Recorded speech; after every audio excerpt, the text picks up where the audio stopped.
This is RSBANB Update, episode 359, recorded Friday, May 4th, 2012. The Rune attention span.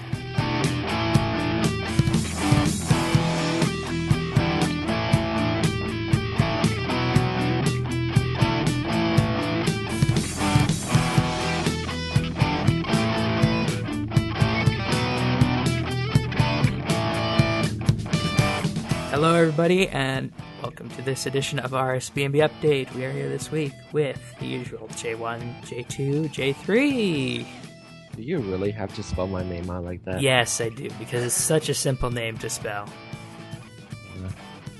Spell and count. Yes. That other voice you hear is Davo. He's here for the obvious reason of this week's update, the Runespan, because he has 99 Runecrafting and did Runecrafting. Did you do ZMI or did you do the old-fashioned way of nature? I did ZMI, actually, okay. for the most way, yeah. All right.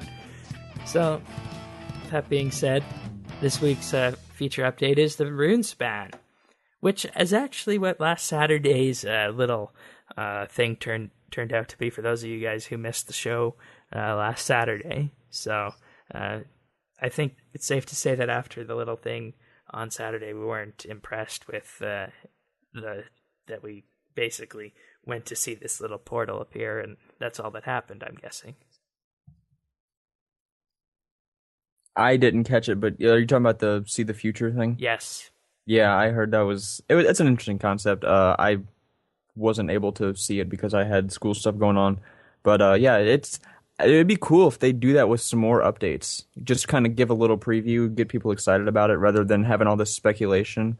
I mean, they post all these pictures on Facebook and Twitter and stuff. I think it's cool to actually have like a little interactive thing. The thing is it was hyped up so much that I don't know if the Runespan lives up to that.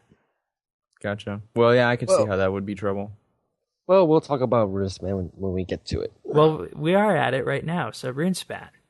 This is the result of, as they said, a RuneFest 2011 You Be the Judge session. So the attendees chose the new Runecrafting training method as a choice of 5 potential updates. Be interesting to see what the other 4 were. But I guess it's no surprise that Runecrafting went out because, Runecrafting is known as such a slow skill that it takes to level in even with the ZMI alter's help. So I think ZMI is at best 40, 50K an hour? I was able to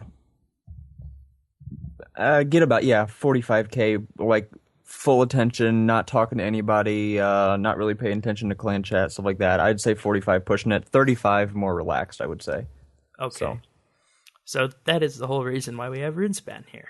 So it's a little plane. You access it by going into the Wizards Guild. There's 3 floors. The first floor is starting at level 1. The second floor, what floor does the second floor start at? I don't know about levels. Yeah, see, because we have this, we all have the necessary levels, so it wasn't really a problem for us. Yeah, I just kind of found the fastest way to get to the top. But I mean, like I said, I don't know of an exact level. I'm trying to think of the lowest. 33 is the middle floor. Is it? Okay. And I was going to say, I thought the upper floor. Okay, I gotcha. Yeah. So, anyways, there's 3 floors, and of course they're divided up by whatever amount of XP you'll be getting on that floor. So, of course, the lower level floor is the lowest XP, medium range, moderate XP, and then all the good XP is on the top level floor for people who have level 90 Runecrafting plus in the 80s, 70s. So pretty much this mini game on the upper level floor, there's a place where everybody can feel at home and be successful in doing their Runespan. Right. So what was your guys' first impression when you went to Runespan and experienced this form of training method, being that it's so different than the Runecrafting training method that we already know? I'll let one of you go first. Well, Trekkie can go first Oh then. no, host goes first. Oh, fine. Well, for me, I was very impressed with it because one thing stood out initially is that it's not a grind in the same way that traditional runecrafting is a grind, which is you follow one path and you just keep doing that path over and over and over again until you're blue in the face. So that was a welcome change for me with Runespan being the fact that it wasn't grind based and you can actually move around and do stuff differently than you can in the real world. So there's no, like, you can stay in one spot and just keep siphoning certain creatures, or you can move to other places and siphon other creatures as well.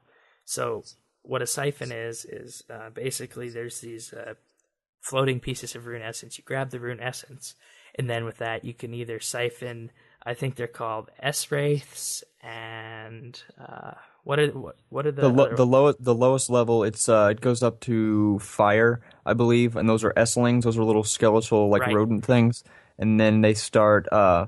Its body through law is S-hounds, which are obviously like dogs, looking creatures, wolves, and then you have the top 3 tier, which are S-wraiths, which are blood, death, and soul. Obviously, give the most XP.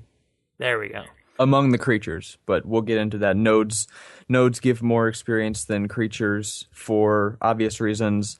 That nodes appear randomly, so I mean you can grind the creatures, but you'll be getting less XP because the creatures will they seriously spawn every 3 seconds. Like after it dies, 3 seconds later it pops right back up, and they will always pop up right in the same spot, just like any monster. So you can camp the creatures, but like I said, you will get significantly less, almost half the experience from a creature than you will a node. So it is kind of encouraged to go around and find your respective nodes. Yeah. So that's I think the whole thing that was interesting to me is that you actually have the incentive to go around and find the different nodes. And there was a bit of a problem later in the first day when it came out that the node spawn rate went down significantly. So everybody was thinking, "Oh, this is the nerf. This was too good to be true," and we're gonna have to just camp the S-wraiths and S-hounds now because the nodes are too uncommon. But that was later fixed, and the node spawn rates are back to normal. So actually, from what I remember from hearing from someone else, is that after they came back, there was another glitch where where the pool did not disappear at all, and it stayed for at least 30 minutes or so for each one. Wow. So I remember I was talking to some random people around, and they said during the glitch, I was siphoning the soul nodes. Wow, try saying that 5 times fast. They were siphoning that thing up, and they said like within 30 minutes they got almost 200k of experience or so. Wow. Because it didn't disappear, it just stayed there forever. Yeah, so nodes are incredibly fast XP. But continuing with my thoughts, the whole point of moving around is what I like about it. It's like why I like farming, because you can move around when you farm. So this is kind of the same thing, or the same idea rather, and that's a good thing for me.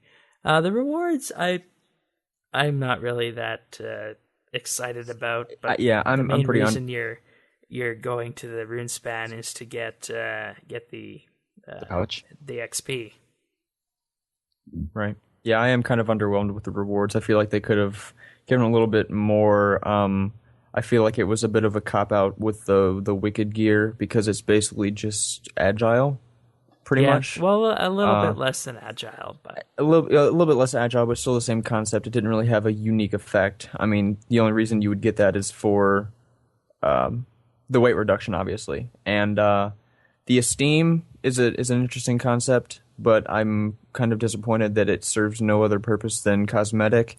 And at that fact, it's very unnoticeable. It's just a tiny little mark on each thing. It's if I'm gonna spend over 200 hours of my time runecrafting to get Esteem 1 rank, I want it to be prevalent. I don't just want it to be some little dot on my shoulder type thing. Yeah, that's exactly what Esteem is. It's almost a title. As much as I despise titles, I would have one if it showed my prevalence in runecrafting type of thing. But it's the tiny little tattoo type thing. It doesn't really do it for me. They had to add something so that the people who already have completionist capes would be able to dominate the Runespan just like that. Because you do need to purchase Esteem level 1 in order to get your completionist cape back. Well, trimmed.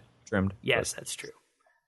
But in any case, that's pretty much what I think about it. Two more aspects of it, aside from the little creatures, the S-lings, the S-hounds, and the S-wraiths, and then you got the nodes. There's also the rune spheres. Now, I haven't seen any of these rune spheres out and about.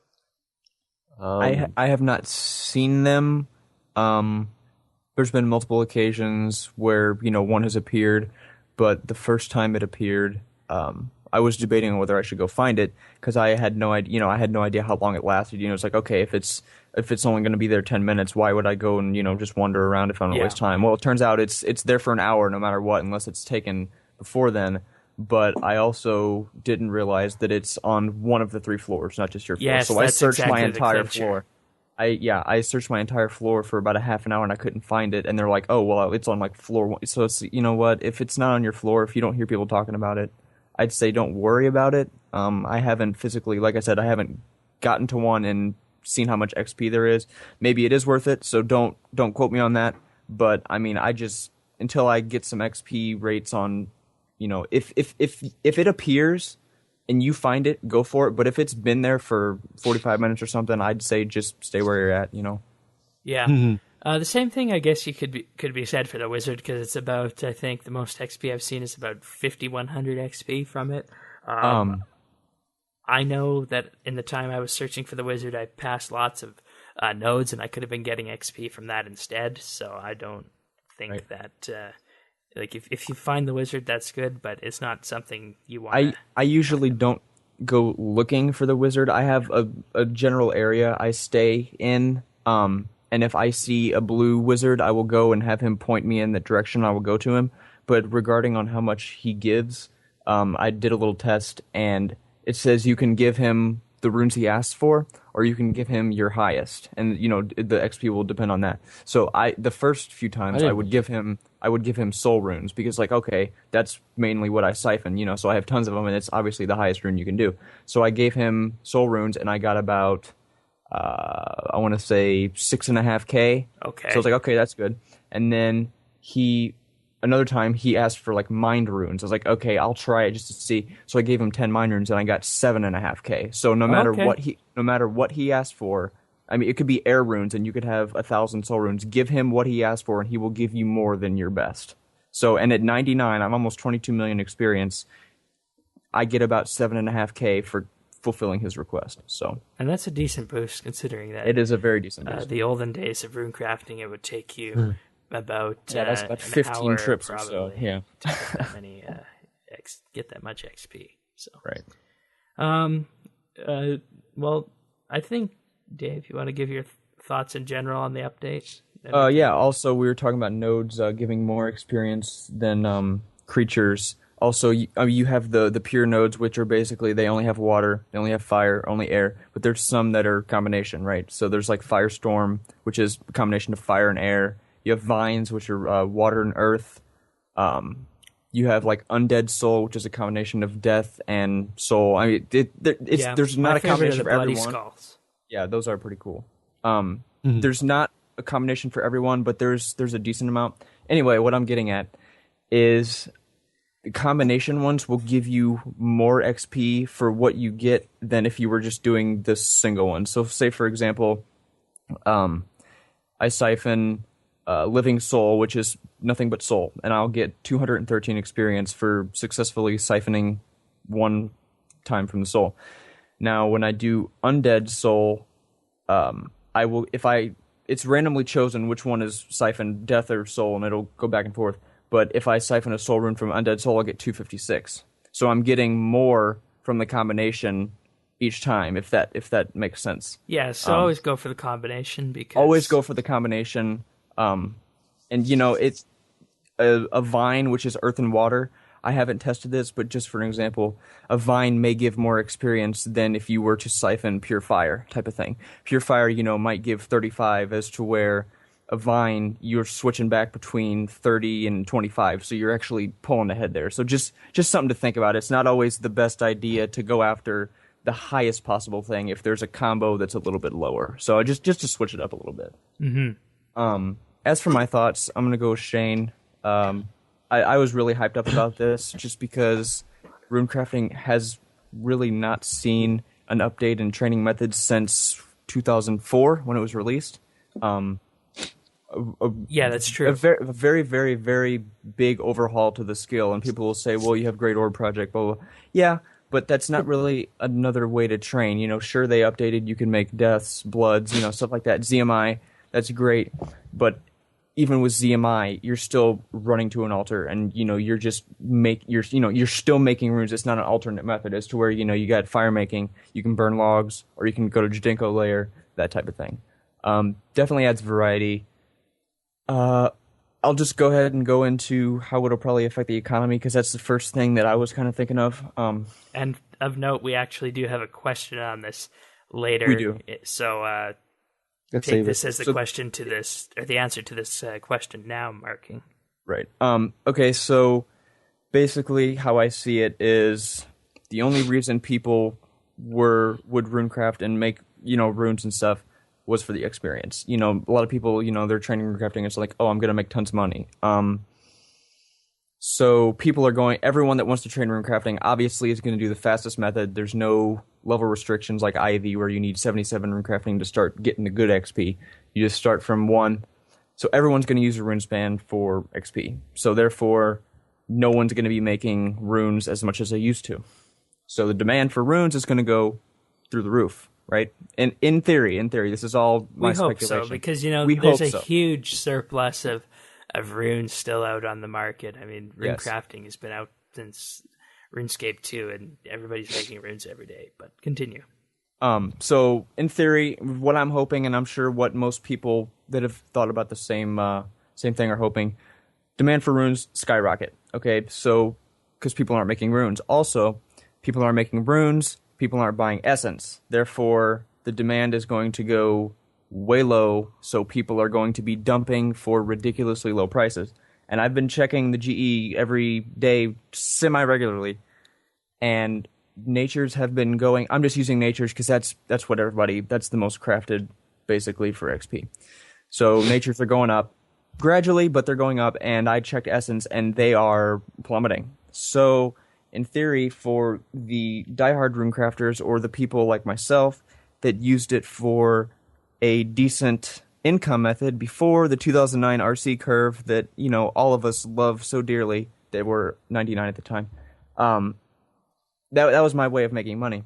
So hopefully now this will, the ideal situation of making S very cheap and making runes very high, increasing the profit margin. So, like I said, for people that really do enjoy runecrafting or want to make money, can do it, and the people that want to just do it for experience can also do it. In essence, everyone's happy, so I'm really not going to bash this update. I mean, sure, RC is nerfed, but it's in a way that is fairly balanced, because each party gets what they want, if that makes sense. So. And another thing on the same tone, do you feel this will be devaluing the skill, making it not as rare as it was before? This was Marking's second question as well.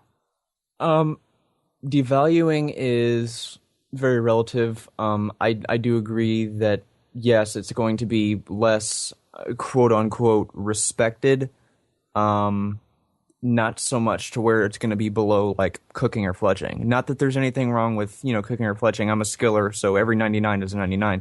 But it's generally accepted, cooking, that's just a cheap, easy skill. As I was saying before the show, people, the same could be said about Slayer. When people get bored, they'll go and train Slayer because it's fun, it's interactive, it's, it's different. I really don't think the Runespan is going to make people... oh, I'm bored, I'm going to go runecraft and, just get 99 type of thing. I mean, as with any skill, 13 million experience is a lot of experience. And it's, I have 99 construction, and I was easily pulling off like 350k an hour. And, Runespan is nothing like that. And I still think construction is a, fairly respected or valuable cape. It's just expensive. So, I really don't think it's gonna make it a less valuable cape. Sure, you're gonna have the people that are like, oh, nice cape, get that from Runespan. Oh, you're just a Runespan product, Okay, well, if you're worried about that, then keep going. Just, I got 99 runecrafting, And when the Runespan came out, I had 20.4 million experience. So I'm not a product of Runespan. I just enjoy runecrafting. So I mean, if you're really afraid of people thinking you're some, if you're really that uptight about people, judging you on, oh, you have it easy, then just keep going. I mean, I'd like to get in the top 1K ranks. That's always been one of my things. Sure, it's easy now, but with the Runespan, people aren't going to go past 13 mil. Rarely do people go past 13 mil. You see somebody that's maxed, if they're not in the top 1K overall, you got cooking, okay, that's sitting at 13 mil experience. You got fletching, that's sitting at 13 mil experience. You have thieving, that's at like 20 mil. It's really not too much, because once they get 99, they're sick of it and it's over. So okay, I'm rambling. So it's not going to be the next. It's not going to be the next pyramid plunder or fletching types. Definitely not. It's like I said, it's not 350k experience an hour. It's, if at most, it's doubled what ZMI was at 99. So take that for what it's worth. All right. So Trekkie, what do you think of Runespan in general? All right. I don't know where to start now after listening to you two. Sad fact, Shane. I actually do not like this update. Okay. I don't like it at all. Why not? Because I love it too much. My head just exploded. I don't get that. So, because you remember during the double weekend, double Yes. experience weekend, and both of us tried to do a ZMI for runecrafting, and you and I both had that same problem after 5 minutes in. My brain is about to. Well, it was about 2 hours for me, but. All right, plus or minus then. But both of us were basically getting sick and tired of trying to get up that next level, and we wasted many hours, and we didn't get that far. If you remember correctly, it took you like 3 hours to get the next level or so, or something like that. Yeah, so and that's double weekend, so you can imagine how slow it would be regularly. Well, with this one though, they really cut off the grind of having to keep paying attention to. But isn't that a good thing? Hey, to each his own.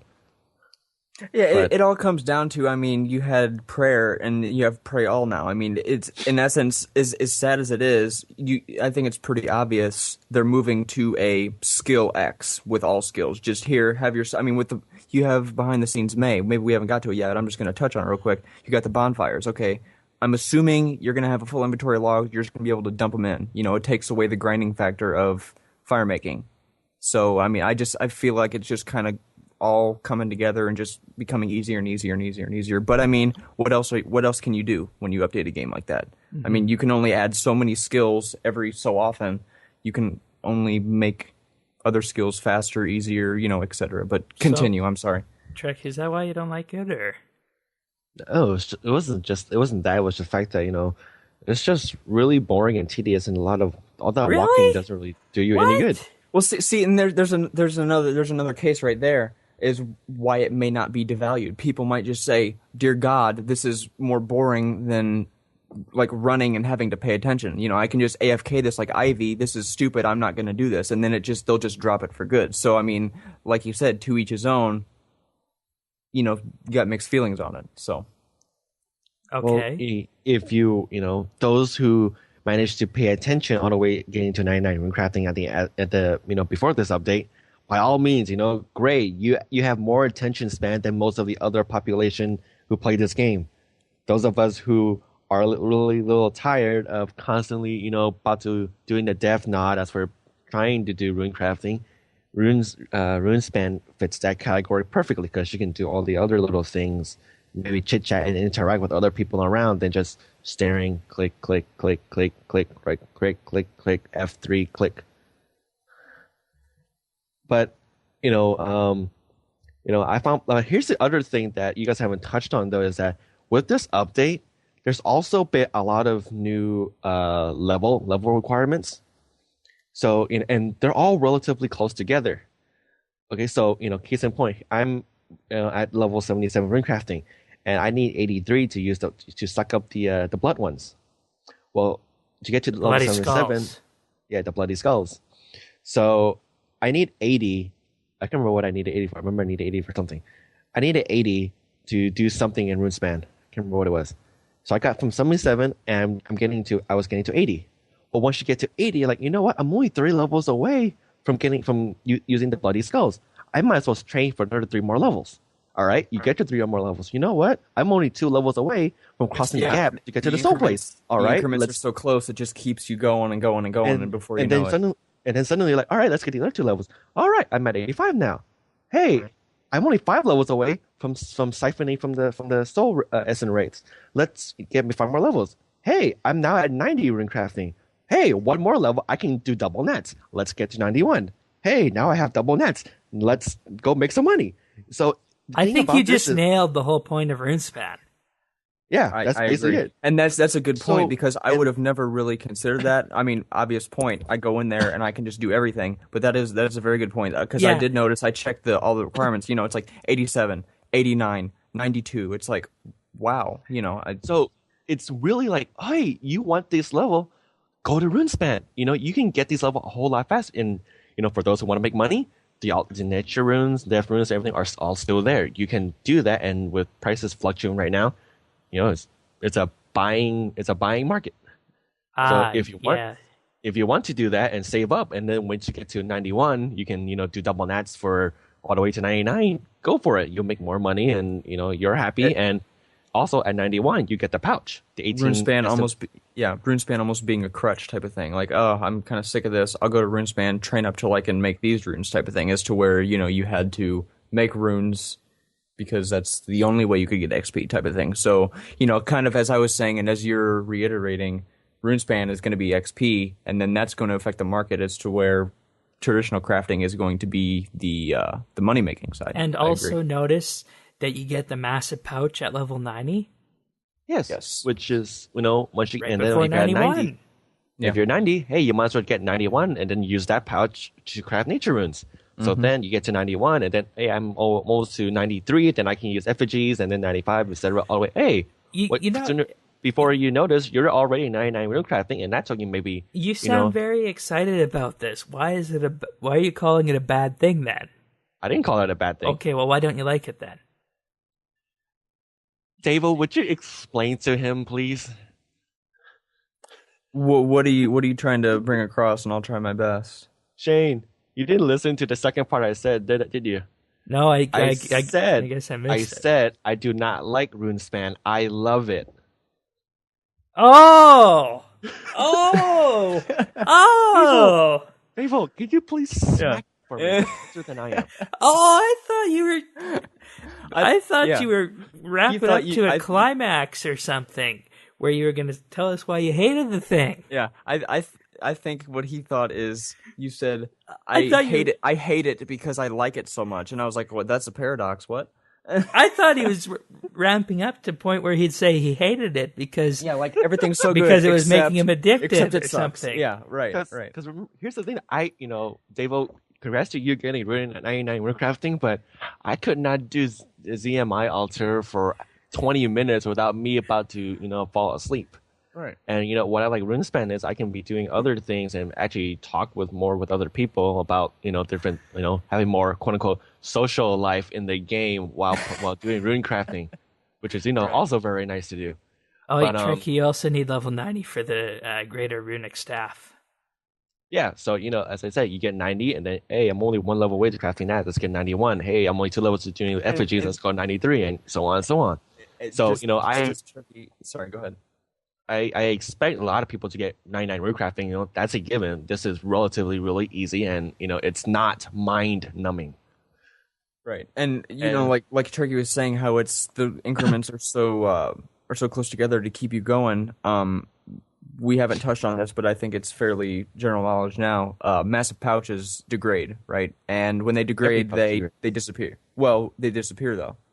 So you don't just buy one pouch and it's gone, or you don't just buy one pouch and you have it. You use it. It has 42 uses, which is an insane amount. Times 18, that's like 760. I don't know. It's 700 something. 756. So, there you go. It's in there somewhere. But 42 uses 18. Okay, so it's 1k points for that. Well, after it degrades, you can't use your pouch repair. It just goes away like a Ring of Dueling would. So it's 1k points. Okay, your pouch goes away.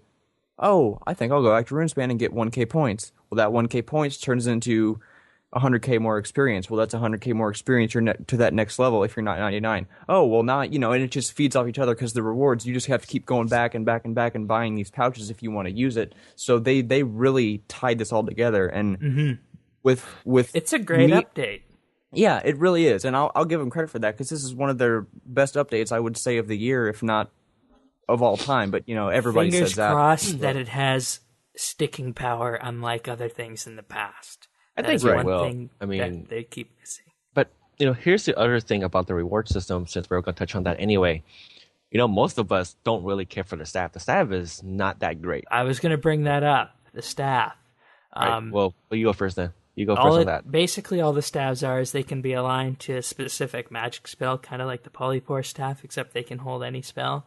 So let's say you want to go combating at the glaciers or something. You get a greater runic staff, give it 1,000 fire surges or whatever, and then you can be on lunars to do whatever else you need to do on that. So I personally like the idea of the staffs, but go ahead with whatever you're gonna say now. Well, the staff, the staff, those who want to train magic, it's there. Go ahead and use it. That's great for those. But the other thing that they're also offering as a reward is the outfit. Which basically you and I talked about this, Shane, is that all they really do is just give a negative weight. Mm-hmm. Well, and a little extra boost on the essence per day you get. Well, and see, that's the thing. I'm a little disappointed there as well. They say they were very vague and shady when they were, it gives, quote, it enhances the Wicked Hood. Well, tell me. Okay, well, I had to go in and, I went to the wiki and I did all this research to see what it actually did. And you're paying 15k points for the robe top, which gives like 1 extra teleport. Okay, the bottoms give X amount of more essence a day. Now, I really, this may be me, and this is just coming from a high level perspective. Everyone has their own opinion, but I don't really want 100 rune essence. I mean, at least give me like pure essence. It's just like you're giving me 100 rune essence. It's like, okay, here's some chat. I'll go through it my driveway. Like I can't use that because you really can't do anything with it. Yeah. If you're gonna have significant updates, and if you're gonna have me spend 15k points on a piece of rope, give me 10 teleports a day, or give me 5. Give me something significant, not just like, oh, now I have 3. Thanks, I'm glad I did that. Or upgrade it to you get pure essence instead of rune essence, or you get just something of the sort. It seems sort of very low level-ish for and the also upgrades. The robes are not good if you have already have the agile set, because the agile set gives you a lower weight reduction boost. So if you have that, there's really no point to get the robes. Right. As me and Shane were talking about before, we did a little quick number crunch, and the only thing that set out gives that's better than what's currently out is the cape.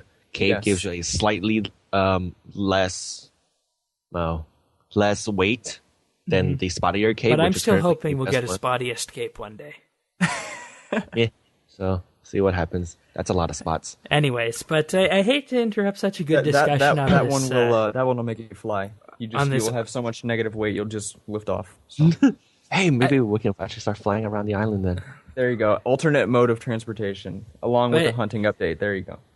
Yeah, but I hate to interrupt the good discussion on Runespan. I think we've covered enough of it, but we need to move on because we got other RuneScape news to discuss. But, it's a way of completely changing the way people are going to train runecrafting, so we spend half an hour on it, that's fine.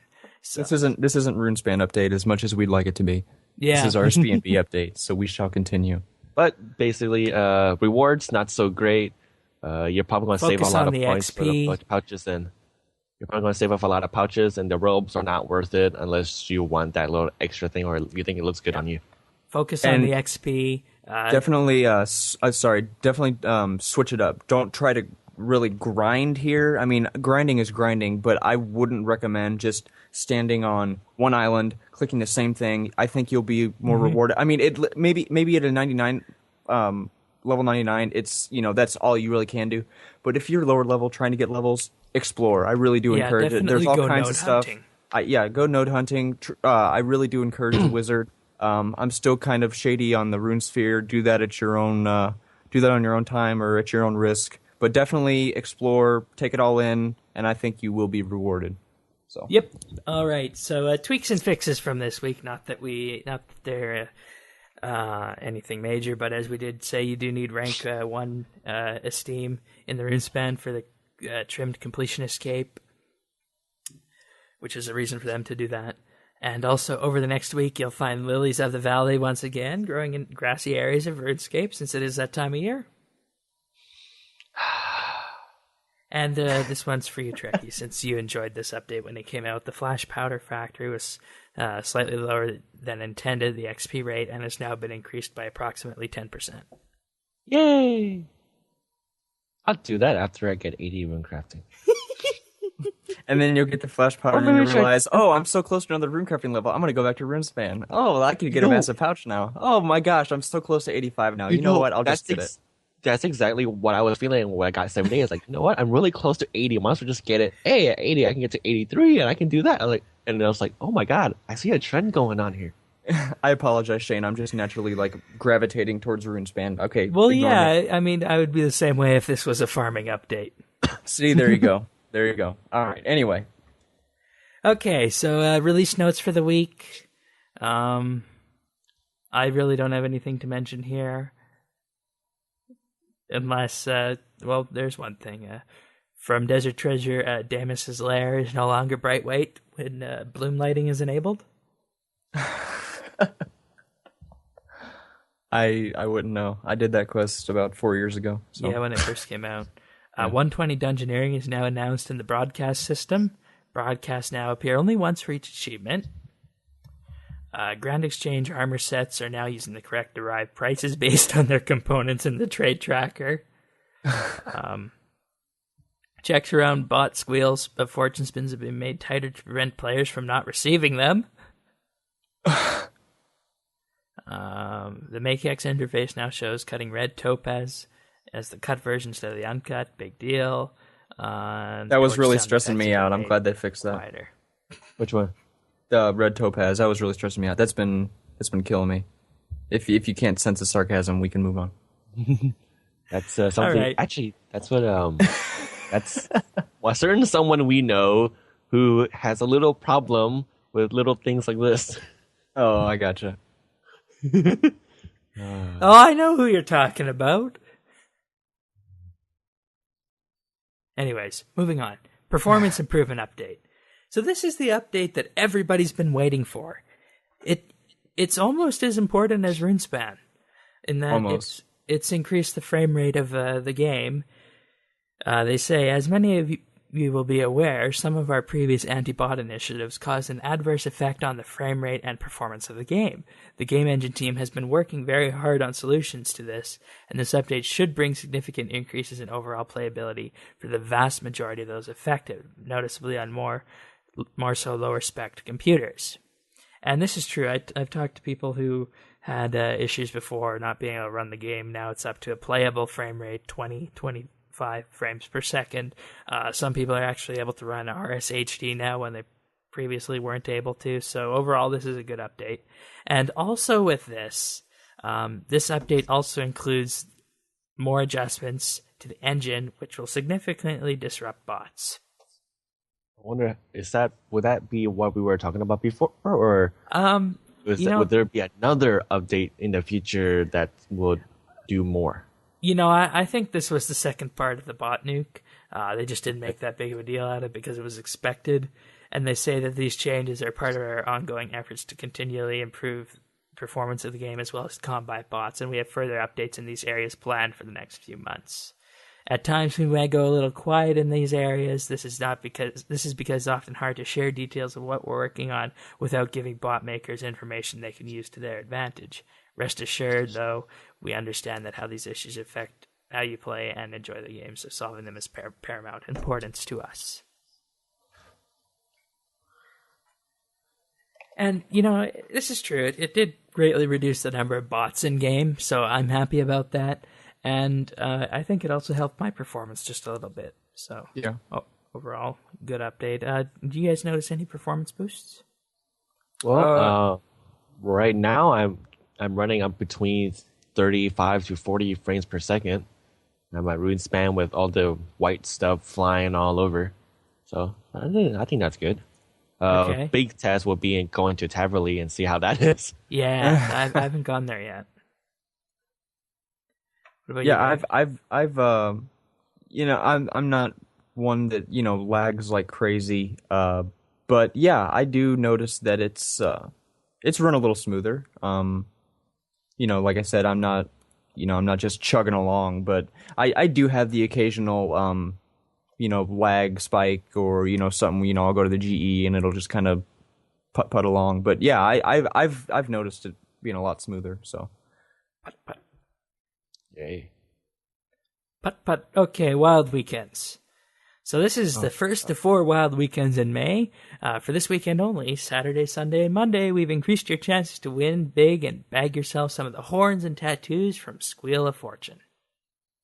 Because we all like that, right? Yes. A selection of horns and tattoos will be added to the uncommon and common slots on the Squeal of Fortune. This massively increases the chances of winning those items, so don't miss out. Spend this weekend, see if you can claim prestigious and fantastic-looking prizes. So you could get a bunch of horns, or you get 50 GP. So I'll let you decide. I'd probably take the 50 GP. So I mean, it's whatever guys are. I'll take the horns. I need a new horn. Oh, there you go. So, it'll be interesting to see if this actually happens, because I've yet to land on one of the red squares on Squeal. Most of the time it's either white or yellow. I've landed on them plenty of times, and it'll either give me an uncut sapphire or 3 U-log. So it's like, okay, screw you too. It's I don't know. We won't get into it. Just move on. Yeah, I think this is one of the first Wild Weekends that this is going to be a relatively tame one compared to what's coming. But who knows what'll be coming in the other 3 weekends? So. Double Dungeoneering token weekend. Oh yeah, that'd be nice. That would be nice. All right, behind the scenes May. We've already talked about May Madness, so we don't need to mention that. Just the fact that every weekend there'll be something different. Extra 5k loyalty points at the end of the month, and 250k worth of double XP boosts. Now, I was trying to figure that out. Does that mean you get 250k XP for doing 125k XP work, or do you do 250k XP and have it doubled? I don't know. I guess I could. I don't know.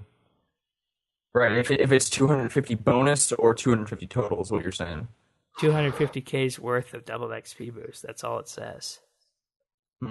Yeah, that's kind of questionable. Yeah. All right. Anyways, I'm just going to run through these behind the scenes quickly because we are short on time. We got 2 other things we need to mention before we move on to the questions. Bonfires, as we mentioned.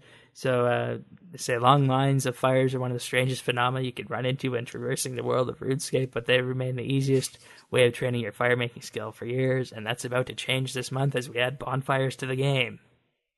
I'm not going to get into a long discussion, but I'm just going to say I'm pretty excited about that. I'm interested to see how that works, and I'll probably be training fire making with it. So you know what I'm really looking forward to, Shane, with this update with the bonfire, is that you'll be able to, instead of burn people at the stake. Well, that too. We can throw a couple people I know in it, and you know who those are. And you have a couple of names, which yeah. So anyway, what I'm really looking forward to is, if they ever have a double weekend, and then I can go to my Citadel, or anyone who wants to train fire making, let's start a bonfire, so and everybody comes onto to the little world, and we all just start throwing throwing wood into the fire, and then we'll have one person that's 99 fire making already be like, dude, tell us a ghost story, and then we dim out all the lights. Right? Yeah, see, there you go. Once upon a time. And that's what they say. it's going to be inviting other players to add logs to your fire, and everybody contributing will gain bonuses to their fire making XP gain. I don't know about you guys. But I'm smelling a new monthly RSBNB event. Just saying. We're gonna have storytelling. just gonna throw that out there. And if it comes to that, I will lead the event. So you heard it here. So there I you go. could tell some good conservative stories. And then, Shane. Oh no. Oh, Shane has to be RuneScape related. No, not gonna happen. Get out your guitar. We're all sing conservative campfire songs. Let's gather around the campfire and sing this campfire song. Oh, CAMPFIRESON. But if we do that, we all have to get in TeamSpeak, and Shane has to actually sing. So we'll let you decide. Okay. All right, moving on. Probably chipping some cash to people who tell the best stories, and we just vote on it. There you go. Yeah. All right. Song from the Depths, members only quest set in Remington. It's going to be a standalone quest. The villagers of Remington have been falling afoul to what seems to be a strange spell. I read that as smell. One so potent that several of them have been asleep for days, even weeks, seemingly sharing a powerful dream. Hey. What does this remind you of? Some of them have been asleep for days, even weeks, seemingly sharing a powerful dream. It reminds me of bad Disney songs. No. Disney. Shane, I know what it is. No. We're not going. We are not going there. We are so close. Don't do it. No, Shane. I'm sorry. I need to. Don't do it. Don't do it. I will donate. I will donate if you not. don't do it. Do not do No, it. Resist, I need resist to do the it. urge. Resist the urge. We could set a record. We could. There we go. Suppress nerd. Okay, I'll allow it. But Well, let's, for let's anybody don't do it on wondering, air. there's a Star Trek Voyager episode named Waking Moments where they all share the same dream and they've been asleep for days. So there you go. Jagex are closet Star Trek fans. Just for Shane. Just for Shane. This should have said at the end of the behind the scenes. In other news, we thank Shane 12088 for his wonderful Star Trek knowledge and his love for the show. So this is why we made this quest. yes, so I'll be looking forward to that one. And also the Queen Black Dragon, which will drop the Dragon Kite Shield, and it's a solo-only boss. What? What? As a solo only boss? Huh. Yeah, you didn't read that in the thing? Well, So in other words, I will never. It's I will designed never as own a solo Dragon. fight, so no hiding behind your friends as you run screaming from her vicious breath attacks. Huh.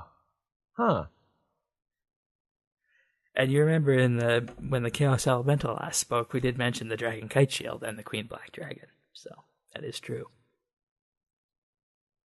What are the only items left that aren't dragon that haven't been released? We have like the Warhammer, which I don't even know if that's going to be released. Crossbow. I'm not too worried about like javelins or spears or anything. Yeah, I don't know. I think this might be it for the main items. Yeah. I wonder how the I wonder what the Dragon Kite Shield stats are going to be. If it will be better than the antiviral one we're having right now. No, it won't. It won't. Dragon is designed at this point to just be an iconic set of armor. It's not. It's level 60 defense. It's just going to be looks good. I wonder. I'm assuming it'll be tradable. I doubt it would be untradeable. Yeah. Okay. Yeah. So in other words, wait about a month after release because you don't want to pay 50 mil for something that's barely better than Rune. I'm one to talk because I have full dragon and I do everything in full dragon just because I'm not much of a combat person and I've just liked it since I've played. But that's there another you go. And it looks good too. And they say you'll need a combat level 120 or higher to fight this and be successful. So that should be interesting. So basically, we need to get high prayer for a soul split and whatnot, which I don't have level 95. Yes, we know, Shane, and I need to train that. That's actually my lowest skill right now. It's 80. I need to get that up. Really, my lowest skill right now is 77, and it's tied between construction and smithing. My two of my 99s. But yes. And also this month, a Diamond Jubilee to celebrate the Queen's, of course, being on the throne for 60 years. June 2nd is the actual day, so we can probably assume this will be the last update in the month. And there's going to be, a street party. The center of rock will be teeming with new characters and creatures, all of whom are preparing for the arrival of a royal carriage, but not everything is ready. Big Ben and his team of organizers need help to follow a set of cryptic clues leading to a pile of diamond-themed rewards. Stalls will be filled with interesting new stockpiles, or stock like fish and chips and corgis. All of which you will probably be able to buy from Django after the event has passed. Yeah, probably. And for anybody wondering, corgis is a Welsh dog used for herding sheep. So it's going to be a pet. Yes. Anyways, I'm quite excited with May, and May was kicked off to a good start with Runespan, so here's to a good month. Definitely. Yay. Technically, yeah, technically Runespan was April. Released in April. Last day of April. Anyways, we got a little news posting here released today on Friday from Mark Gerhard, the CEO, regarding Squeal of Fortune. Basically, he says it's been 2 months since they've released Squeal of Fortune, and we wanted to take the opportunity to respond to some player feedback and correct some misconceptions about the popularity of the update, motivations behind the update, and importantly, also outline why it's here to stay. First off, I want to say thank you to everybody who has sent us feedback about the recent Squeal of Fortune. It was designed to be a fun and lighthearted feature in RuneScape. As with all content in RuneScape, they went to ensure that the Squeal of Fortune would enhance the player experience without undermining the game without undermining what makes the game special for millions of players each day. They say they've succeeded in both. They also recognize the community has mixed feelings, and while they spend a great deal of time and effort creating game experiences that resonate with the majority of players, the reality is that due to the epic size of the community, it isn't possible to please everyone. And they say that the majority of the people do find that Squeal of Fortune is a good thing, and as we've mentioned numerous times in the past, I like Squeal of Fortune. My only issue with it is the fact that there's no age gate on purchasing spins. And they also say that they have taken in some of the consideration and added credit card protection for people who want to purchase spins as well. So it's not as dangerous as it used to be, which is good. And they say that they've always been rewarded for doing the right thing in the long run. And the reality is that today the game is not only consistently improving, but our community steadily grows year on year. So they know they're doing something right. So they feel that they're on the right track with this. And they say that naturally the team and I are sad that some players are upset about their free spins, and some also don't like the ability to purchase additional spins. The reality is that 90% of members enjoy Squeal on a daily basis, and 70% utilize it of free players utilize it on a daily basis as well, making some of the most widely appreciated content released to date. And the majority of players continue to take advantage of the many free ways to earn extra spins, which is what I said when the purchasable spins first came out. And also, people say that it has a real-world trading side effect. Gambling or using the Squeal of Fortune, by the way, that's simply not true and possible given the design of the system. While we have seen most players take advantage of the new rewards and many choosing to purchase extra spins, we have not witnessed any abuse of the system despite monitoring it extremely closely. I'm not going to go and rant about it, but I do have a few quick thoughts. I do kind of question where they're getting their figures on the majority of the people enjoy this update. I'm not saying anything bad against people that do, because it's opinion, but the forums, I don't think I've been able to scrounge up 3 consistent threads that were praising the update. Anyway, moving away from that. Wait, one sec. That's interesting. We should compare notes of what type of people we talk to, because pretty much everyone I talk to that I've known for a decent amount of years said they like the Squeal update. Oh, well, anyway, yeah, it's up for debate, but since we're pressed for time, we won't get into it now. But another thing, just to point out, he says that over 90% of members enjoy the update and 70% of free players enjoy the update. He says that he has interesting wording there because, sure, I have a little bit of bias because I'm not exactly for the update, but he says they enjoy it. Okay, 90%. It's because they use it. I mean, sure, most of my friends don't like it, but they're still gonna, take advantage of it, if that makes sense. If you get like an opportunity for free stuff, sure, I'll do it, but that doesn't mean I enjoy doing it, or just because I use it doesn't mean I support the update. I'm just doing it because it's there, type of thing. But yeah, just a few couple, just some food for thought. But it's up for debate, and that can be another show, that can be another discussion. But anyway. Yeah, and also he says that with the launch of Runespan Monday, a major graphical performance issue yesterday, which has already seen a significant portion of the community benefit from over 100% improvement in game frame rate, it should be evident that we're gearing up for one of our most exciting and biggest content years ever, including a complete upgrade to the combat system later this summer. Should be interesting. Yeah. And, I give him credit for coming out and addressing this. It's good for a CEO of a company to do that. And it was a smart thing to do. I mean, regardless of what position he took, and I think he was very tactful in what he said. Because, like I said, I've been reading the, RS official forums, and most of the people that are bashing, prove a good point. There really hasn't been any sort of feedback from any sort of authority figure. Yeah, sure, and this is good that we have this now. Right, you have forum mods saying, "Oh, just wait, they're collecting feedback." Okay, well, they've been quote collecting feedback for 2 months. I think it's time for someone just to. Well, forum mods, granted, obviously, don't work for the company, but still, we still haven't gotten a concrete.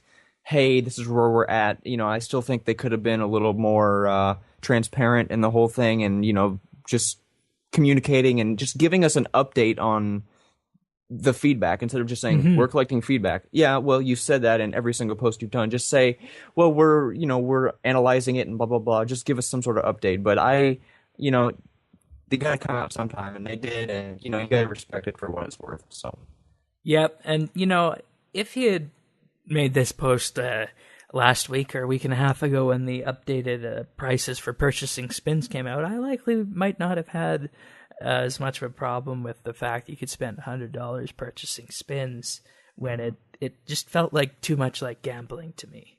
Oh yeah, and I think you spend money on it and you can't guarantee that you're going to actually get decent stuff based on how the chances are worded. But like I said, it's just that was just my personal opinion, and I think it's ultimately Squeal is a good update to have. Yeah, it's a good update. I just feel like they could have done it in a way to, regardless of their intent, it's pretty obvious kind of where they're going and how people could pick up on it. I mean, they push it so hard, and they really gave people the wrong idea with being able to purchase spins for real money. And like you said, that's a gambling issue, and that's a real touchy subject. And it's not the fact that it's ruining the in-game economy really, but it's the fact that you're not guaranteed something. And they, like I said, they focus so much on trying to. It just the vibe I get is they're just trying to like suck you in. Whether or not that's what it is, I'm not pointing fingers or accusing. I'm just saying that's the impression I get. They're trying to suck you in, because if you're in free to play or something and you get a members item, first thing, boom, you want to upgrade to members? It's like, whoa, like chill out type of thing. It just seems like you come here, we have candy type of thing. But again, I'm not going to get all, I'm not going to accuse everybody, but that's just my thoughts. So. Okay. Well, granted, it is a good thing that he addressed this, and I give him 100% credit for doing this, and I think that's a good attribute of a successful CEO. Yeah, definitely. All right, one more thing, just quickly before we move on to the questions. As I said, big update this week, so emphasis entirely on RS practically. RuneScape will be at MCM, which is a kind of like a Comic-Con type thing in London. So that's going to be later this month in May. And they're saying that you can still purchase tickets to go there if you want, or you can take part in one or two of their contests. First one requiring you to take a picture of a RuneScape related costume you'll be wearing and send them a picture, or just tell them why you think you should get free tickets to this. You have until May 13th to fill both of these out. Why lie? I don't have a reason. I just want the tickets. There you go. Yeah, well, the question is, would they pay for your flight, too? Right. Tickets are one thing, but I'm flying overseas, at least from where we are, that's probably going to be more than the actual tickets, so they're not really doing as much of a favor, but it's still out there. But Well, that's when you're lucky to have family members who works for the airport. The prize is There you tickets go. only. It does not include travel or accommodation. Gotcha. So it'd be good if someone lived in, England, but someone that lives in the States or Canada, well, I don't know, might want to reconsider. That's when you have family members that work for United and get you free airfare. See, there you go. I should have been a pilot. Yeah. Shane, Doing the update. We're doing the update now from the cockpit, so No, actually, if Shane was a pilot, I'm pretty sure the first thing he would do is, get a bunch of liberals on the plane, fly toward a mountain, then jump off at the last minute. Bits No, and I bytes wouldn't do Airlines. that. Yes, you would. No, I wouldn't. Anyways, questions now. We got an audio question this week. It's from Clamsy, so I'll play that right now. Hey guys, it's Clamsy here. I have a couple questions for you. The first one is, the blue font that appears in your clan chat? Well, am I the only one that thinks it's almost impossible to read without squinting your eyes? And the other question is, what are the uses of runecrafting? Is it really worth training, especially with the new Runespan that came out? Thanks, guys. All right, so the font for chat channel, I don't think it's that big of an issue because first things first, the chat channel isn't changing from every time. You should know what chat channel you're in. Granted, it might look a little weird, but that's one of the side effects of using the full window is that it's got a transparent thing. So it would be nice if you could change it if they changed it based on what the color was that you were running for your main text, but I don't see it as that big of a deal. Right, as I was saying as well, and Shane brings up a good point. Adapting that, as if you're in God Wars, it stays dark. But if you're in Polypore Dungeon or if you're in Kurdel's Dungeon, where it's kind of a dark, bluish, tealish atmosphere, that it would actually change to maybe a cyan color or white or something. But again, it's it's not like it's changing all the time. If you really need to find it when you join the channel, you should be on that tab anyway and just give a quick glance. But still, yeah. Yep. Okay, so what is runecrafting good for? Davo, you can of course take this. Yeah. I mean, I'm pretty sure it's safe to say we sort of covered it earlier. Runecrafting practical use is going to be for money now. It's not the best money in the game, but I mean it's an alternative. You can either go to God Wars or you can runecraft or you can woodcut magics. You can make money with almost every skill. You make money with Slayer. It's just personal preference. I've obviously, I have over 21 million experience. I've taken liking to runecrafting and doing that for money. So, I mean, I wouldn't say it's useful. No, it's not. It is to whatever your play style. But yeah, it definitely has its place. So. Okay. Thank you, Clamsy. And for anybody else who wants to send an audio question, you can do just as Clamsy did by sending an audio file to questions@rsbnb.com or leaving us a voicemail on our Google Voice number, which is 571-572-2632, or translated as 571-57BNB. And finally, there's a third option. Leave us a voicemail on Skype as the username RSBANDBUpdate, and just leave us a voicemail there.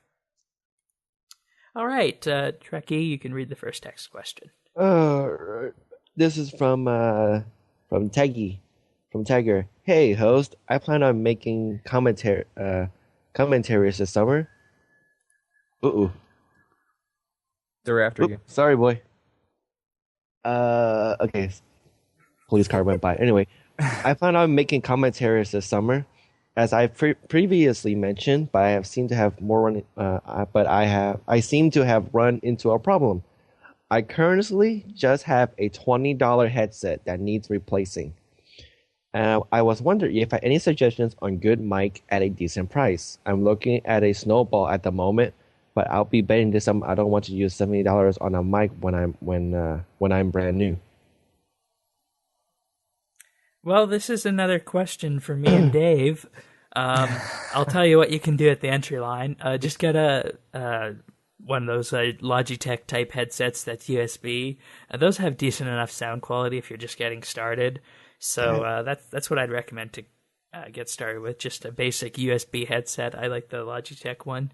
I have one from a few years ago. I think it's the Clear Chat Comfort or something along the lines of that. So that's what I'd say for that. And I think the Snowball is a pretty good mic, but I think Dave can tell you what you would want to do for a decent mic that won't break the bank. Yeah, I mean, well, Shane pretty much hit the nail on the head. Your main thing is if you're just starting out, you have the right idea. You don't want to spend too much on something that and you're just doing like commentaries. I'm not degrading that in any manner, but I mean, it's just voice and just simple recording without crackling. Should be fine with what Shane said. I have a higher end mic right now. It's not a headset. It's like a professional audio mic, but I'm into audio engineering and do all that stuff as a hobby. Definitely not worth buying now.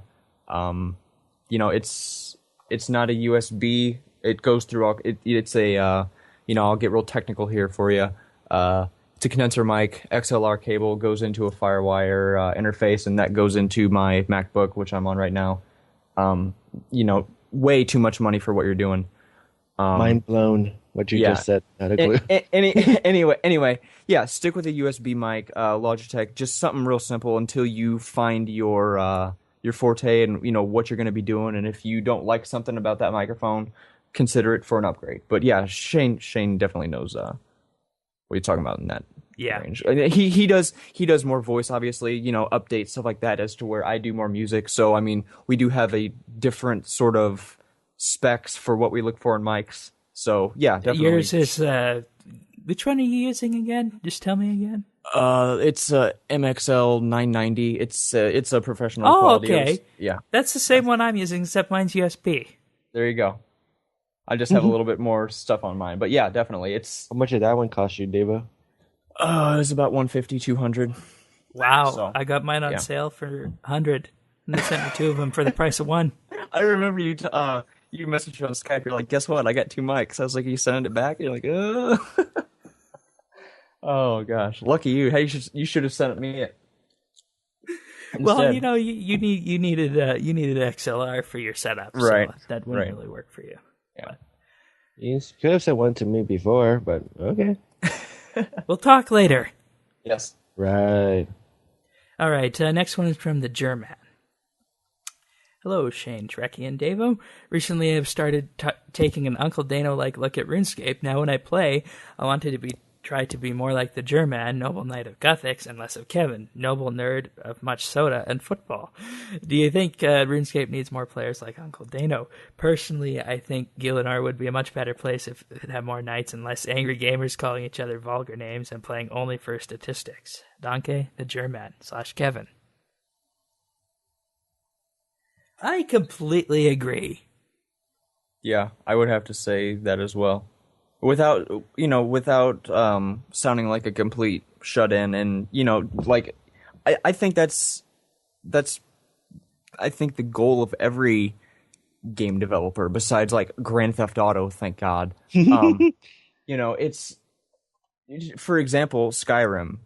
Everyone was still is crazy about the game, and I love it. I haven't played it that much, but it's really a game you can just pardon the hokiness of this, but you can just pop it in, turn off all the lights, and you just immerse yourself in the game. And I think that's what's good, and that's what some games lack. And I think it's especially difficult with this sort of game, like you said, where people just play to get XP and grind. And I'm going to come out and say I'm guilty of that, because that's one of the reasons I play the game. But I think that's a very good mindset, just being involved in the game, and that's what makes a good game. And you can really get a different perspective, and it's just all part of the deal. So definitely. Yep. So, Definitely, I think that there are more people needed like that. To give an example, last night I was at the Waterfins collecting Crimson Charms, and this guy's like, are you a bot? I think all these other people here are bots. I'm like, no, I'm not a bot, and that's not a good assumption to make. And he says, why? With a, like, why, letter Y, question mark. And he's like, well, I forget what the exact line was, but it went something. I just said that's a bad assumption to make, and I said people aren't, just because they don't say anything, aren't bots. And he's like, what? It's like he didn't even understand that. So, there are more people needed to actually play at a decent level and immerse themselves in the game, like you're suggesting here, Mr. German. Also, another thing I'd like to add, I don't know, probably a lot of you don't know, I'm studying architecture major. I'm a junior in college. And the idea has crossed my mind, like, I wouldn't say theme park, but just like an area, I guess, of just like life-size buildings. Like, I'm not, I don't mean to totally nerd out here, but I would definitely go to a place that was like modeled after Varrock, because it would just be so cool. I played this game for 7 years. How cool would it be to like actually be standing at the fountain type of thing? It's just a whole perspective, and you could just like, and I didn't want to use theme park because I didn't want to have like, oh, it's the Grand Exchange roller coaster. Like, no, it's just kind of like a gathering area, just, kind of cool, just another aspect of immersing yourself into the game. And I think it would be like really cool to like, from my standpoint on architecture, like design buildings that are modeled after RuneScape stuff, just the castles, or, I just think it would be really cool. But that's just my little 2 cents. All right. Trekkie, you have anything on this one? Not really. But I think having duplicates of Uncle Dano may cause some temporal anomalies within the game, though. Just saying. All right, let's move on. All right, Dave, read the last question. All right. Hello there, Shane, Trekkie, and Davo. If you could design your own update for RuneScape, it can be anything you want, what would it be? Thanks for answering, Zant. I want Chewbacca. Oh, God. I want my Wookiee. Anyway. Well, I guess you can have that since I got Captain Picard. And you got what would that be? That would be level 120 summoning. You can summon a Wookiee. How about that? No. All right, level 1. How about that? No. I would actually make it that you go into the woods and then all of a sudden a big hairy monster comes out. It's like, do not fear, I'm Chewie. You have any jerky on you? And then you start a little quest thing going on. I want Chewbacca. And I'm like, oh yeah, there's a Falcon over there. And, you can have some ham solo. Come on, Shane. You had your Picard and you had your Surak. And I said, after Picard came out, I said I want my Wookiee. Oh, okay. Are you finished then? Shane, you are not allowed to mention any more Star Trek related parodies in this game. Add them in anyway. As if that would happen, unfortunately. Okay, Dave, what do you want for an update? Since aside, because you probably already got your dream update, but if you can add anything else, I would say it's up there. I was thinking about this before the show. I really couldn't come up with much, but I would say one of two things. I'm kind of a graphics nerd. I really like particle effects in the game. I wish they would incorporate more with stuff. I thought it was really cool how they updated the skill capes. I wouldn't call it an update on its own, but I think they could add particle effects or some... I really like the bloom effects also. I really like how the RuneScape graphics has come along since the release of RS2. So I definitely think they could do more with that. That would be really cool. Also, content-wise, I would say they could really use some work on construction. Again, coming from an architecture major, there's not much construction in building furniture. I feel like that should be a part of crafting.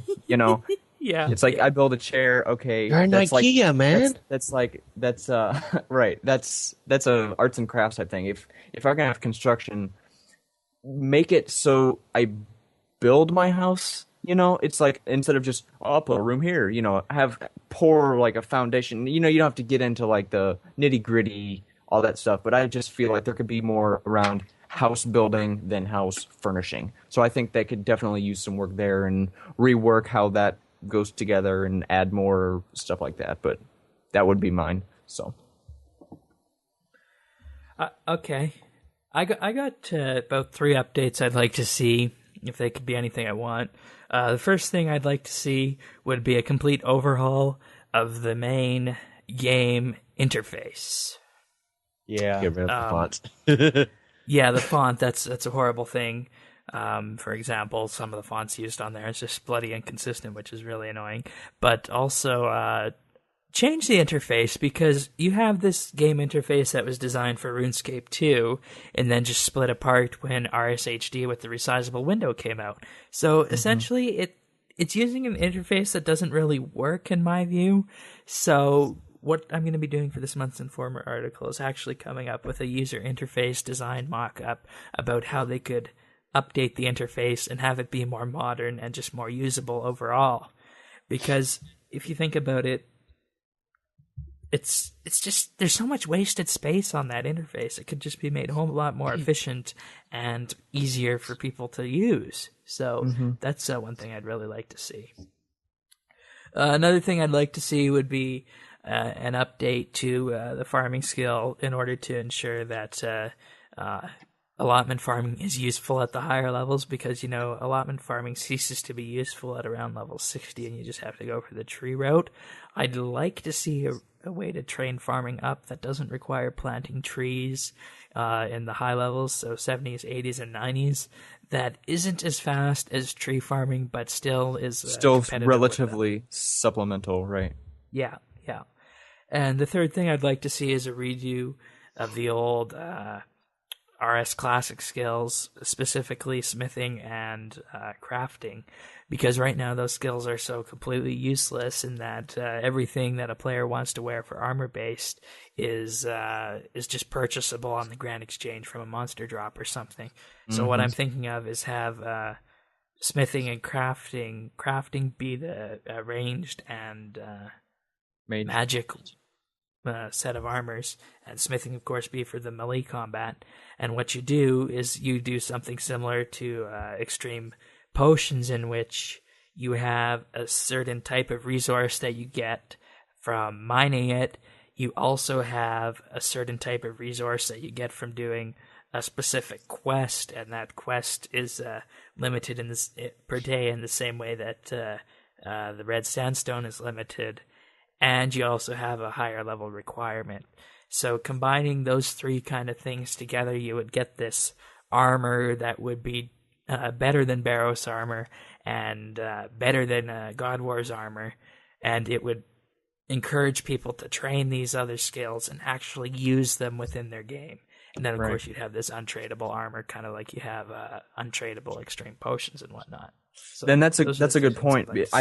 Because I totally overlooked that, being both, I'm ashamed because having both 99 mining and smithing. But I remember, I don't think it was 2 years ago, maybe a year and a half, there was talk of a major smithing rework. Now, I can't really recall, but didn't it's that just on the kind of radar. go away? Because I remember on the them radar in the future for something, but the rework you were hearing about then turned out to be last year's Artisan Workshop. That's right. That's it. Okay. I knew I discounted it for some reason because something came out. And that came out, and I was very disappointed because, like you said, and I think that everyone's observed, you know, you have the smithing tables, and then once you get 99, you basically make, 4 different things. It's like, and in Classic, that was like, whoa, you have rune armor, you're exactly. a god. Now it's like, wow, did you just get off Tutorial Island? But we won't get into that because it's a quest now. But moving on. Yeah, and that's what I was saying with this, is take smithing and crafting back to how it was in RS Classic, to the point where this armor could only be made by having those high-level skills, and go a step further like they did with the extreme potions and make them non-tradable. Right. And I would even say you might want to make combined smelting with like mining, and don't make mining so monotonous to where here's a rock, tink, tink, tink, iron. give it a little bit more depth. Give you like some a pure iron deposit, and then you have a iron fragments, and then you can like combine them together to make different types of bars and stuff, as opposed to just got an iron thing, give me 2 coal, steel, boom. It's just like it's so like cookie cutter stuff. I think they could really give more depth to not only mining, but I'm not going to go and analyze every skill, but definitely just to other skills. Just instead of just like caught a swordfish, caught a tuna, give it a little bit more depth. I think we're going in the direction. I think their idea of updating something is just making it easier to train, faster. Well, give us more variety. Kind of like with Runespan, it gives us more variety. Give more variety over making it quicker, and just give more depth to the skill. And let's also remember that we're going on 12 years since these skills were first designed. So exactly when RuneScape first came out, mining and whatnot, and smithing. So there needs to be an update to them at some point. Right. And not just a mini game. Like, content doesn't exactly mean, I was very underwhelmed with the Artisan's Workshop. Give us like different stuff to mine, different stuff to smith, like physical things to train, not just a different method, but just introduce more items and that whole thing. But I'm repeating myself, so. Yeah, and it would greatly improve the game, and it'd be like a Runespan type of update. It wouldn't eclipse the old way of doing it, but it would change the way people think about the skill, which is what I think they need to do at this stage in the game, because the skills are so old that people need to have a fresh look at them. I feel like whenever they release new content, like a new item or something, they feel like they have to create like this new area or this new quest and just like make it its own thing. Like, there's nothing wrong with just adding stuff to the existing game.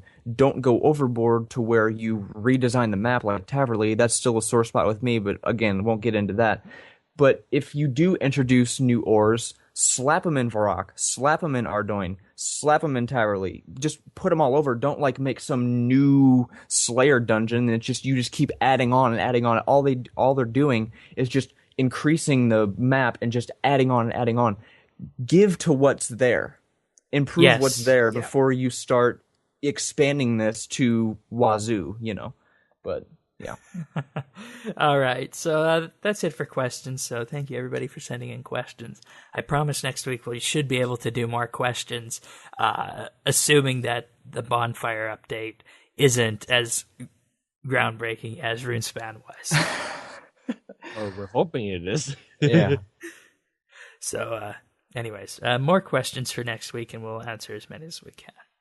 And for those of you wondering, questions can be posted on our forums, rsbnb.com/forums, and the topic is usually up by midday Monday, so that's where you can post your text questions. All right, tech news. So, this week, Samsung unveiled their Galaxy S3.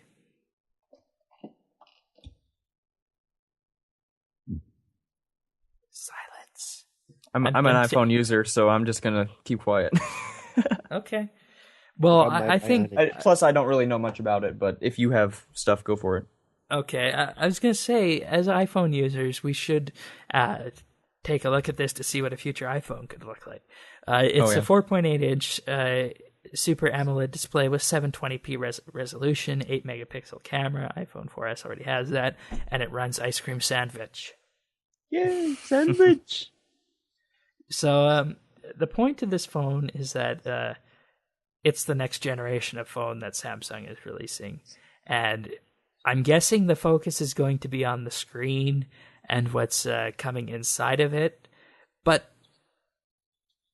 I don't see where these phones can go in the future, because do we really need quad core in a phone? No, that's the thing. I mean, this could be said for any sort of mobile device. I mean, even iPad and stuff. But I mean, I could see it more on iPad. But yeah, like this processing power is like unreal. And like it's like, okay, we're gonna have like an i7 in our pocket watch. It's like, wow, let's put that somewhere where it's needed. Let's don't. It's a little overkill. But the thing is, these chips are designed to be low power, so they really can't be used anywhere else. That's just the way it's going. Right. We're in the technology age now to where like we're just our technology is evolving so fast, like we can't even pick up, and it's just getting so far ahead. Like I said, we're gonna have like i7s in our wristwatch. It's like, why do we need that much power? Like, you're not playing Battlefield 3 on ultra settings. It's just, but whatever. Yeah, I don't know. Like, this is just the next generation of the phone. I think it looks interesting and the tech is nice, but I think this is going to be eclipsed by the next iPhone when it comes out, even if people take a look at that, or if that's just a given that, the iPhone is the one that everybody's still trying to target. Yeah, I'm all for forward motion. I'm not saying we need to slow down. I'm just saying it's like the competition, like you said, this is going to come out. Okay, iPhone's going to come out and, eclipse it. And it's just going to be, it's always the next best thing in a year. And that's the thing. I've had an iPhone since the 3G. I got the 3G, and then the 3GS came out. I didn't get that. And then when the 4 came out, that's when I realized. Got the 4? Yes, I pre-ordered the 4, and I got it delivered to my house the day it was. Why? Because I knew Apple came out with one every year, and, I'm not going to get it the next year. Yep. But my mindset is I want to have it for the maximum amount of time before I want to upgrade. And that's the thing. Apple, I don't mean to go off on a tangent, but Apple's got the whole thing. It's kind of trying to switch up the market and discourage the whole holiday thing. Because, why would I want to get an iPad 2 at Christmas when I know the next one is coming? It's going to be announced in March, type of thing. And the iPad 3 is a very, very nice upgrade. It is. And I'm really considering about getting one in the next month or so. So I'll be talking to you about that, I'm sure. So anyway. Yeah. That was a bit of a tangent for us, but yes. I'm sorry. Especially for tech news. Trekkie, it's your job to keep us on track here, because you got 2 Apple users and you're the lone Android user here. I like my Android. I hate Apple. I hate the iPhone. So why don't you upgrade to one of these S3s then? It's a little thing called I'm on a contract and I don't need something with a quad core. Right, that's true. That's I true. don't need a quad core. I'm happy with. I don't think it's quad core. I don't think it's quad core. No, I said that'll be later this year.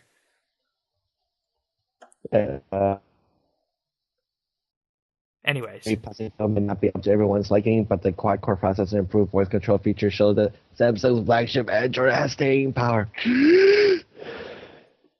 Samsung's what has staying power?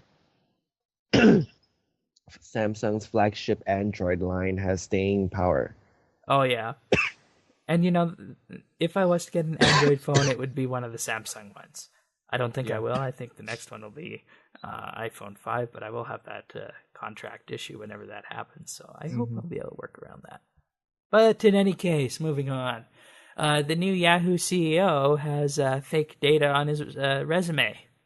Hey, I read about this. It was actually really interesting. Yeah, so how do you hire a CEO of one of these big companies and determine that he has wrong information on the resume? I checked it. They checked the degree, the person's degree, and it was like, "Hey, you're missing class here." But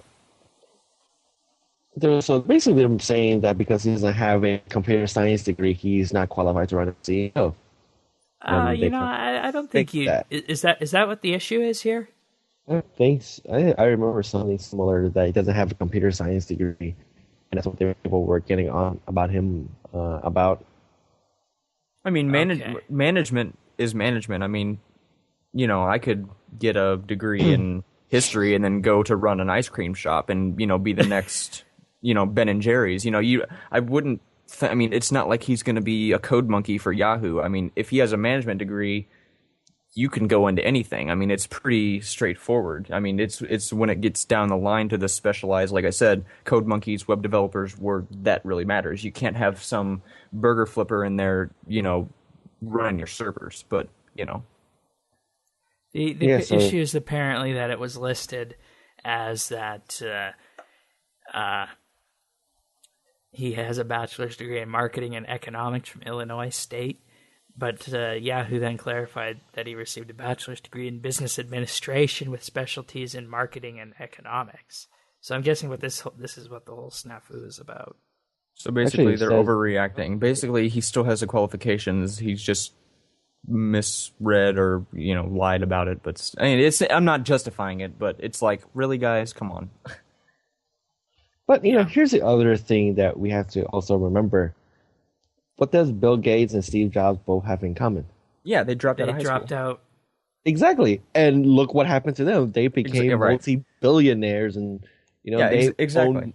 They own more money than most entire cities have combined. That's my view on something. Just because you have a degree by no means you're an expert. You just have a piece of paper. A degree basically, unless it's highly, highly specialized, a degree basically tells the employer you can be trained and you've gone through 4 years of training and you're capable of being trained. Because if you go to, if you get your computer science degree, Shane, I'm sure you can correct me. I'm just giving a blanket statement here. If you get a computer science degree and you go to work for Facebook, you don't know what you're going to do at Facebook. You're going to be going through training things at Facebook, and they're going to teach you their style of programming, and you'll learn there. Having a degree as a certificate, I'm getting my bachelor's degree in architecture. I have a basic knowledge, but if I go and work for a firm, if I start my own firm, I'm going to have a learning curve of how they work. And they look at my degree and say, he can be trained, we want him.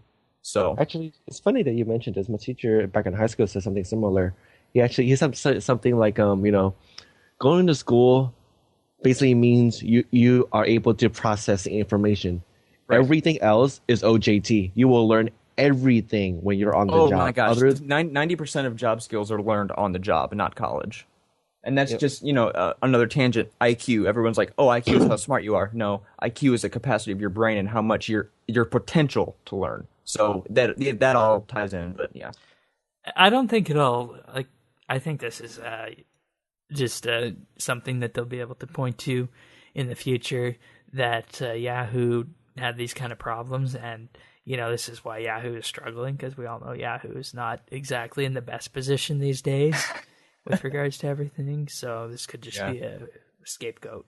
But in any case, moving on to something more interesting and perhaps a bit dangerous. But go ahead. Kids, remember, kids, do get your college degree, because it's still better than just a high school degrey. Oh yeah, I'm not saying anything against college. I'm just saying, it's a degree. Go. A degree is a blanket statement that you do need. Shh. Let's go, quick. Facebook. What? Evil Facebook. Let's go. Shane, oh yes. Yeah. So Facebook has revealed its price range per share for its initial offering between $28 and $35, which ups the maximum size of its offering to $13.6 billion, up from its previous $5 billion estimate. So Facebook currently has about 2.1 billion shares outstanding. So if the IPO prices were at the top of the range, the company would be just valued shy of $75 billion. I bet you within the first week, their stocks will jump up to maybe $50 a share.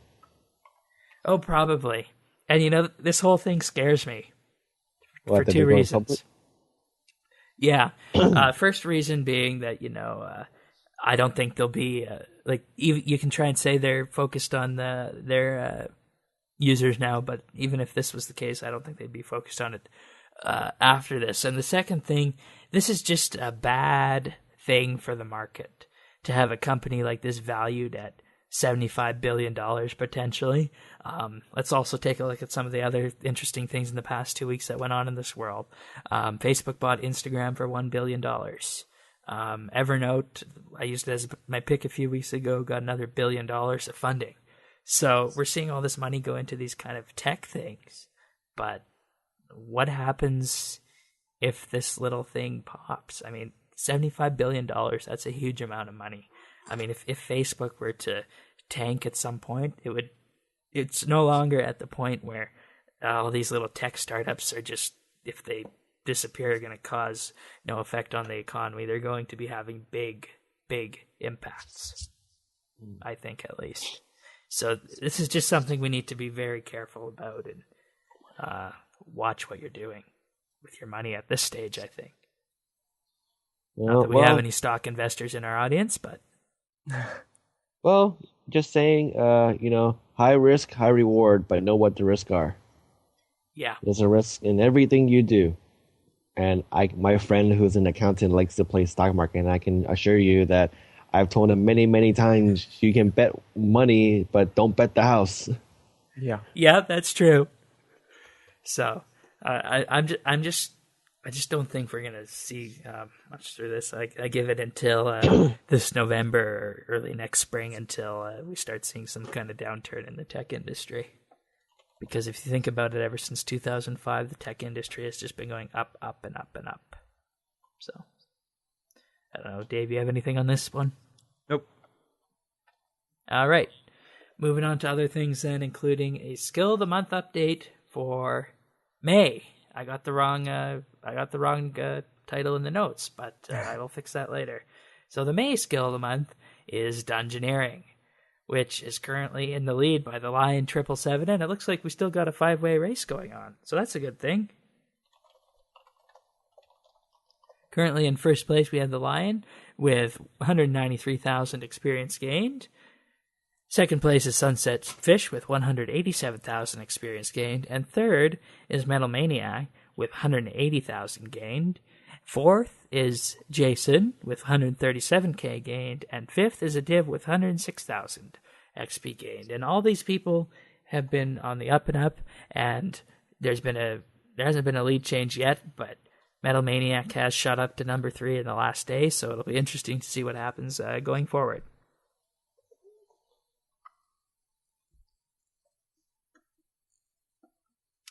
Oh, and for the record, there's also about 12 people who have not got XP yet. So please get some kind of Dungeoneering XP if you're listening to this and you're signed up.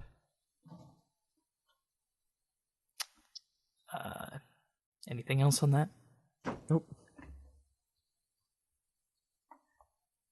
Achievements of the week. We just got one this week. Poison Nova with 99 magic on April 28th. So congratulations to you. I want to get that cape. I've just been putting it off and putting it off and putting it off. So yes, kudos to you. I will hopefully be following in your footsteps soon. It's yeah, he'll be at Runespan. But Yeah. I got 99 magic, and I'm glad I did it. It helps with now. It makes sense to get 99 magic because the higher your magic level, the higher you hit. So it's a good 99 to get. But I for some reason just don't like getting 99s unless the skill has a certain meaning to me. But nonetheless, good job, Poison Nova. Yes. Shane hates many things. What was that? Nothing. All right. I believe someone has a pick for us this week. Yeah. This is kind of a shameless self-plug, but you guys have probably realized I haven't been too active on the forums the past 6-9 months or so, or on RuneScape at all. Not only school, but I've actually, some of you know I have a musical background, musician. I'm a drummer, vocalist, songwriter, and I work with some audio engineering and stuff. Actually been recording and producing my band's first fully original album. We actually released it about 3 weeks ago. It is on iTunes. You guys check it out. We're Endline, ENDLINE, one word. Name of the album is Letters of Remembrance. Just to give you guys a sort of a sample, if you like the intro and outro of the update, I did write both of those, and that's kind of my general style. So if you like that sort of stuff, definitely check us out. That'd be awesome. We got a Facebook page, Facebook/EndlineBand, one word. Also got a Twitter @officialendline. But definitely check us out if you like what you hear. Let me know in game, Davo338. Shoot me a message. Tell me what you think. Tell your friends. Just trying to get ourselves out there. But yeah, definitely appreciate it. So thank you. Okay, you could have done that at the end of the show. Just mentioned that. But do you have another pick? Since we always let people mention stuff like that. Do you have another pick? Yeah. You said that you could use as well. This may be a little late, but I'll do two. It's probably been talked about already. Mass Effect 3, definitely my favorite video game series, console-wise. Great game. Lots of controversy on the ending. I didn't hate it. Sucked. I didn't hate it. It definitely has our interpretation, but I kind of get the deeper meaning and stuff, so it made a little bit of sense to me. Really great game. I definitely recommend it. Also, after that, this hasn't come out yet, but I'm really looking forward to Diablo 3. I think everybody is. We've been waiting, like 14 years for the third one? But definitely going to be pre-order that. Going to be playing that a lot later this month. So, yes, definitely. Something to look forward to. Yeah, All I right. really have no interest in Diablo 3. What is it? What is Diablo 3? Is it like It's It's a platformer by Blizzard, kind of like a more of a it's a demon. dungeon crawler. Yeah, that's it. That's what I was looking for. Dungeon Okay. crawler made by Blizzard. So Alrighty then. Thank you for both of those, Dave, and we'll make sure everybody gets a link to check out your work on iTunes. awesome. All right, just one more or two more things before we wrap this up and say what we've been doing. First up, the Informer Roundup for the month of May is out, so you can head on over to informer.rsbnb.com and find out what everyone's been up to this month and enjoy some of the articles that we've written. We had a vast majority of our articles on Squeal of Fortune, so I will just say that.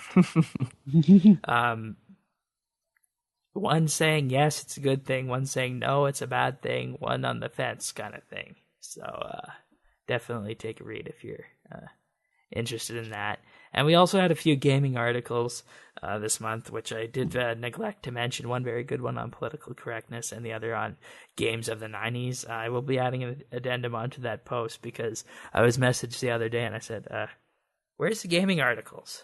I forgot to mention those because I was too excited to introduce our new Informer writer, Jason. So, anyways, and one thing relating to the production of RSBANB Update, for those of you guys who are listening to this in the audio version, you might not find some form of use of this, but on the RSBANB YouTube channel, there is a copy of RSBANB Update there, which does have a static picture on the background, just in order to have another way for you to listen to the show, should you want to do that. So you can find it there. And in the future, we will be going towards a more video kind of thing. As I mentioned last week, we are in the process of working out all the kind of hiccups in the production process as to what comes first and what not. This week, there should be some kind of video up on there, but links will be in the show notes at update.rsbnb.com to find this. All right. So what have you guys been up to this week? Runespan.